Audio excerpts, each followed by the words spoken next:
Imaginez, vous marchez dans votre salon, tout semble normal jusqu'à ce que votre regard tombe sur une scène qui défie toute logique. Une chaise, un tapis, à peine endommagé, entoure un amas de cendres. Et là, juste au milieu, les restes d'un corps humain.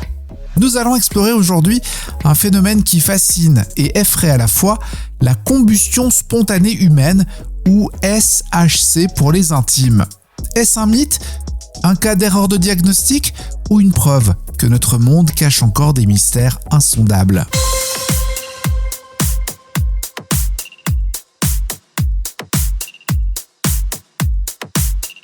Les premiers récits de combustion spontanée remontent au XVIIe siècle. L'un des cas les plus célèbres est celui de Nicole Millette, une femme française retrouvée presque entièrement consumée dans son lit en 1725. Curieusement, le matelas sur lequel elle reposait était épargné. Son mari, initialement accusé de meurtre, fut disculpé après que les experts de l'époque conclurent à une intervention divine. Un autre cas marquant, cette fois plus récent, Mary Reeser en Floride, 1951. Son corps fut retrouvé calciné, à l'exception de son pied gauche, resté intact, et de son crâne, rétréci comme par magie. Autour d'elle, aucun signe d'incendie. Ces histoires sont-elles des preuves d'une force surnaturelle ou de l'inconnu qui sommeille en nous ?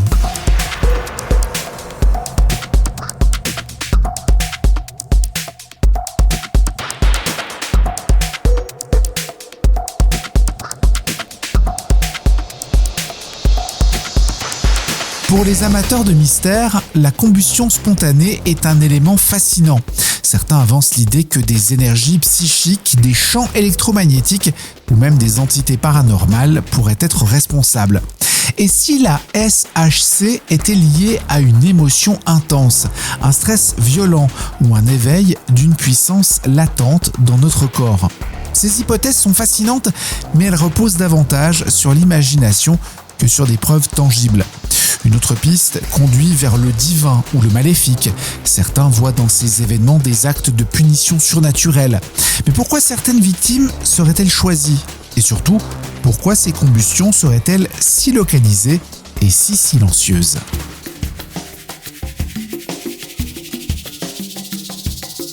Les scientifiques, eux, ont d'autres explications à fournir. L'hypothèse du phénomène de mèche est la plus connue. Elle suggère que le corps humain agit comme une bougie. La graisse corporelle alimente une flamme qui consume lentement les tissus, tandis que les vêtements jouent le rôle de mèche. Cela pourrait expliquer pourquoi le feu reste confiné et pourquoi certaines parties du corps, souvent les extrémités comme les pieds, échappent à la destruction. Une autre piste, des étincelles accidentelles, combinées à l'alcoolisme ou à la présence de substances inflammables sur la peau.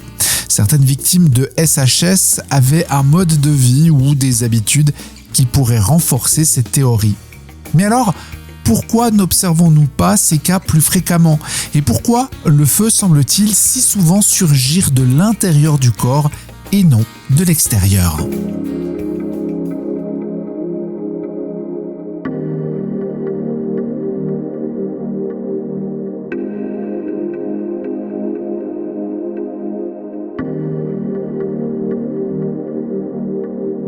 La combustion spontanée humaine reste une énigme.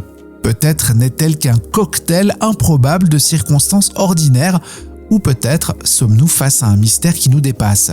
Quoi qu'il en soit, ces cas continuent de captiver, de troubler et d'alimenter notre imagination.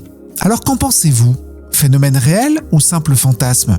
Une chose est certaine, la prochaine fois que vous serez seul dans une pièce calme, un bruit d'étincelle pourrait ne plus jamais vous sembler anodin.